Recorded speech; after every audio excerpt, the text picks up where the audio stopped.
Ambassador Krethzar's 3 hearts stopped beating simultaneously when he saw what the human children were doing in the diplomatic compound's recreation area. They were playing with a Valkyrian gravity disruptor.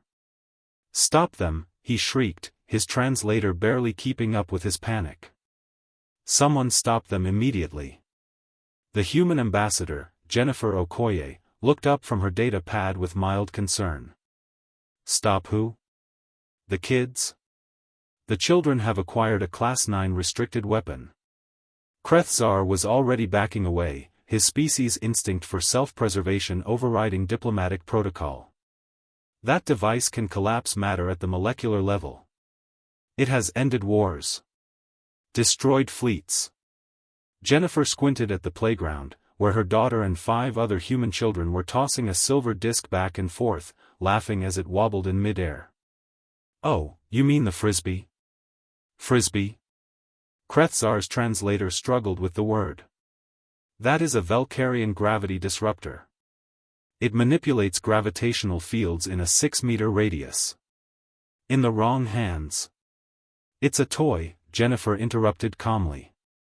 "We've been making them on Earth for about 70 years.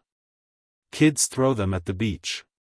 Krethzar felt his blood pressure reaching dangerous levels. "You weaponized gravity manipulation technology and gave it to juveniles?" "We didn't weaponize anything," Jennifer said, walking toward the playground. "We just noticed that if you make a disc with the right weight distribution and throw it with a spin, it flies really well. The physics are fun." "Fun?"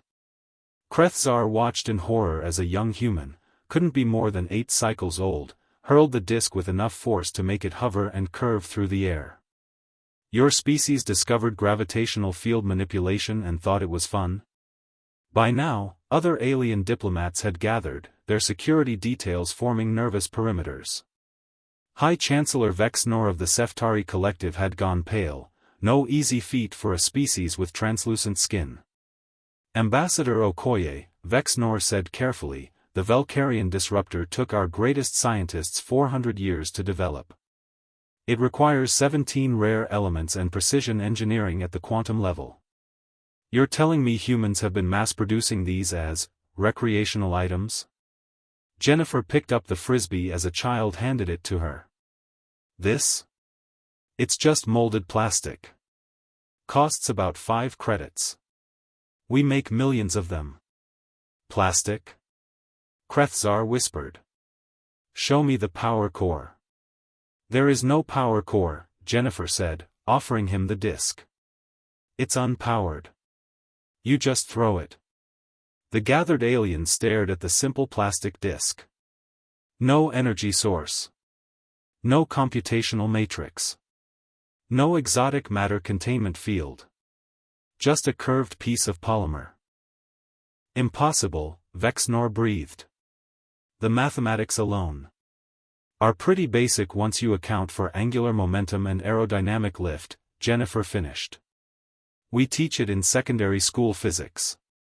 A Krell military attaché had been scanning the disk with increasingly frantic equipment. "Ambassador, I'm detecting no weapon signatures. No power emissions. This is just shaped matter. How does it manipulate gravity fields?" "It doesn't," Jennifer explained patiently. "It manipulates air pressure. Bernoulli's principle. The spin creates differential pressure above and below the disk, generating lift. Gravity is still working normally, we're just using the atmosphere to counteract it temporarily." The silence that followed was profound. "Let me understand this correctly," Krethzar said slowly. "The Valkyrian disruptor, which my people's military scientists studied for decades as the ultimate expression of gravity manipulation technology, is actually just a toy that uses air?" "Well, we call them different things," Jennifer admitted. "Frisbee, disc, flying saucer toy. My daughter's is called Sparkle Rainbow Edition." Vexnor sat down heavily on a nearby bench. "We fought a war over this technology. The Centauri conflicts. 50,000 casualties across 3 star systems. All because we believed the Valkyrians had achieved true gravity manipulation. They probably just threw a frisbee at you and you misunderstood, Jennifer suggested. A human child ran up, tugging on Jennifer's jacket. Mom, can we get the glow-in-the-dark ones? They're so cool at night. Maybe next week, sweetie, Jennifer replied. Krethzar watched the child run back to the playground, where another human was teaching a young Therai on how to throw the disc properly. Ambassador Okoye, what else does your species consider toys that might have military applications?